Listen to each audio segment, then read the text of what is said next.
I've learned by experience what I knew to be true, that the best way to make a killer short-form documentary is to shoot it with top-of-the-line cinema camera and cine prime lenses. Nothing beats the look of quality glass and the dynamic range that... Wait, no? I don't have any of that. No, it's story. So, how do you capture a great story out of the ordinary for a 3 to 8 minute documentary? I'm going to share 5 points that I have learned, and you can watch my actual documentary work using the links in the description below, but I think you will find that the first piece in there is the strongest and best because I followed all of these points. Number 1, know the framework for story really well. Stories change. Story is a character who faces and overcomes antagonism, achieving a compelling desire. Have a nose for themes, core values, conflict and hardship, anecdotes, life experiences, analogies in a subject's craft that parallels life lessons. Learn how to identify them and how to pull them out of people or build them within situations. You have to drive this into your subconscious. Secondly, put significant time into pre-production and write out your script. I know it sounds impossible, but write out the script to your documentary before you interview your subject. Of course, your end product is going to be different, but the only way to ask the best questions in the interview that will give you gold to work with in the edit is to know ahead of time where you want to go and how you want to get there.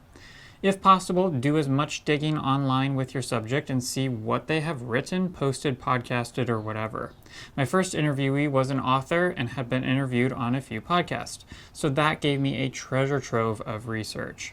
I read portions of his book, listened to interviews, read his website, everything. My second interviewee had a brief about us paragraph on his website. Work with what you can get. I always advocate visiting your interviewee and having at least one conversation with them before you ever show up with gear and do an interview, especially if you have no prior relationship with them. Part of this is to get them more comfortable or familiar with you before they have a camera rammed up their face, but part of it is research for you as you ask them about their work, their life, experiences, values, beliefs, etc. Take quotes from all of this research and flesh them out in a word processor. Find your story and write it out. My third point fits well here, and that is to have one and only one main theme or message. You only have 3 to 8 minutes. Don't try to do too much or you will lose your audience. More isn't good with short form content. To be powerful and engaging, it has to be distillable into one sentence that can summarize the point of the piece. For my first doc, it was that newer and more tools don't make for better results. Better craftsmanship translates into better results. Focus on your craft, not acquiring more tools. If a tool can get the job done well, be content with it and spend your time and money on the craft itself rather than upgrading your kit of gear. For my second piece, I didn't know where my story was exactly when I showed up for the interview. I had bits and pieces, but I figured I could find it on the spot. The results were telling. I ended up with 2 basic themes and tried to meld them into one piece, and it didn't work. So I broke it into 2 mini docs, and they're both fine, but not as good as the other project where I had my script and my theme established before I showed up to capture it. Point number 4. Prepare your interview questions ahead of time and memorize them. Because I had everything scripted out, I knew the content I needed to get for the first project. All I had to do was work in reverse and come up with a question to ask to get my subject to say what I had already determined I wanted him to say.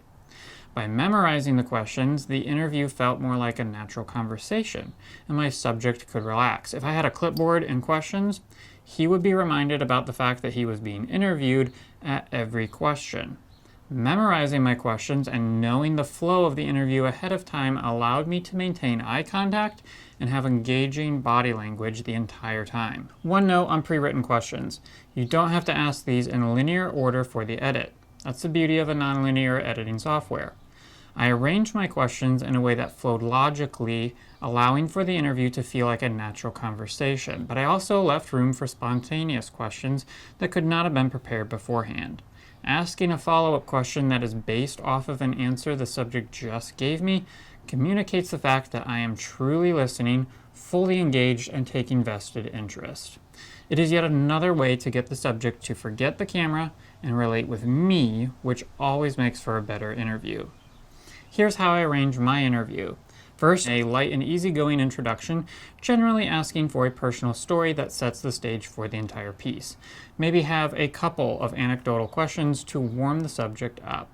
Recounting life experiences is a relaxing way to plunge into specific themes. Next, I get into some leading questions that address the themes of the documentary, the lessons learned, or the practical components of the piece. Get into the technical stuff here, or the philosophical. This deepens the conversation and gets to the purpose. Next, I address the antagonism, the worst part of the journey. Delve into some of the pain and hardship. Your subject should be warmed up to you by now and thinking along the themes you intend to address. Now they are more primed to be vulnerable.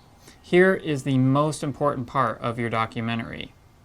After that, I come out of this with how your subject overcame these obstacles and low points and the lessons learned. What have been the results? What gratitude or thankfulness do they have because of the experience they just shared? Finally, finish with any additional thoughts. Make it open-ended to add whatever else they would like to say. For my last piece of advice, I recommend capturing B-roll after the interview, but keep the subject mic'd if possible. The interview will reveal to you what you need to capture to go over the top of the content. This keeps you efficient on set. Rather than just covering, and loading up hours of random footage, you can get a punch list of shots you need from the interview and then do a little bit of covering after that. Of course, you're going to need establishing shots in a variety of close, medium, and wide for most of your content, but the interview will tell you what visuals you need to capture.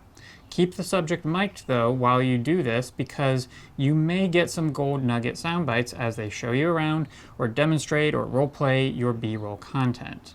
These off-the-cuff pieces can add life and variety to your documentary and get away from the formality of the sit-down interview. And even if there are no quotes you capture or use from this, you may get some great Foley sound for your B-roll that really makes it come alive. I got this in my first piece.